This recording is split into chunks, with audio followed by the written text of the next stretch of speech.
అందరికీ పంచో రామ్ రామ్ దాదా పంచో రామ్ రామ్ బాయ్. నేను మీ గజ్బిన్కార్ భూంపల్లి అశోక్ దాదాని మాట్లాడుతున్నా. రాష్ట్ర ఆర్యకటిక అభివృద్ధి సంఘం నేడు హైదరాబాద్లోని బాగులింగంపల్లి సుందరయ్య విజ్ఞాన కేంద్రంలో పత్రికా రిపోర్టర్ల సమావేశంలో ఇప్పటివరకు జరిగినటువంటి ఏదైతే రాష్ట్ర కమిటీ సమావేశం జరిగిందో అందులో ముఖ్యమైనటువంటి అంశాలు మీకు తెలియజేస్తున్నాం. ఉద్యమాల సమయం ఇదే, ఉద్యమించే సమయం ఇదే దాదలారా బాయలారా.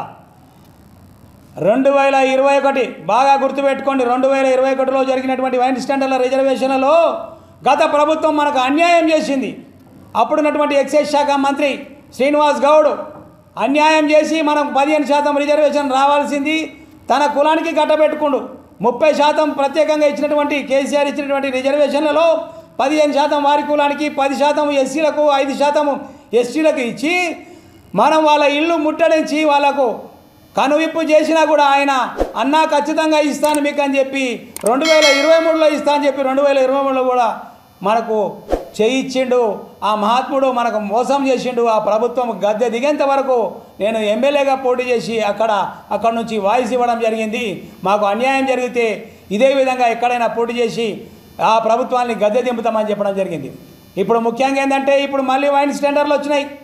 ఈ 2000 ఏదైతే 25 సంవత్సరం అంటే 23లో మోసం జరిగింది, 25లో కాంగ్రెస్ ప్రభుత్వం వచ్చింది. కాబట్టి ఈ ప్రభుత్వం అన్న మనకు కనువు తెలిసి మన యొక్క బాధలు విని మన సారా వృత్తి మనదే, మటన్ వృత్తి మనదే. కాబట్టి ఈ మటన్ వృత్తి సారా వృత్తి ఆరకట్టుకలది, వీళ్ళకు న్యాయం చేయాలి.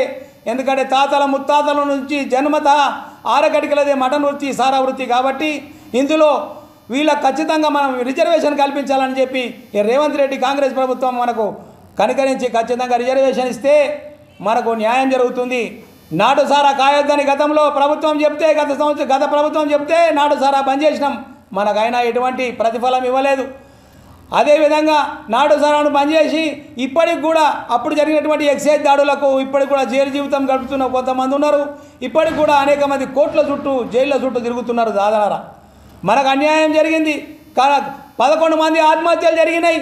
ఊరేసుకొని మటన్ వృత్తిని సాగించలేక 11 మంది బిడ్డలు తెలంగాణ సాక్షిగా 2020 నుంచి 23 3 కాలంలో చనిపోయారు.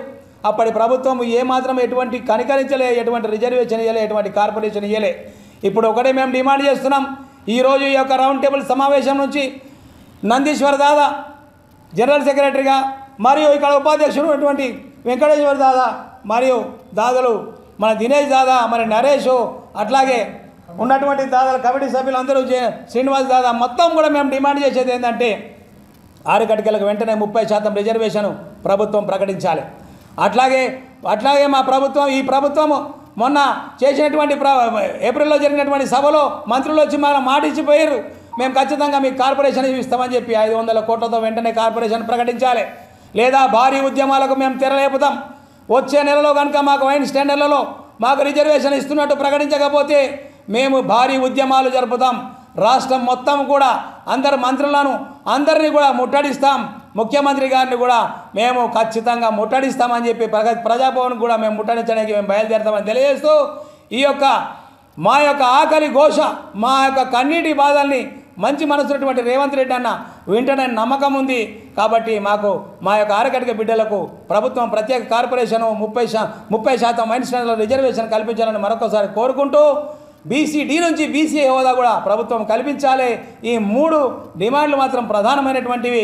కాబట్టి ప్రభుత్వం మమ్మల్ని కనికరించాలని మరొకసారి కోరుకుంటూ జై ఆరకటిక.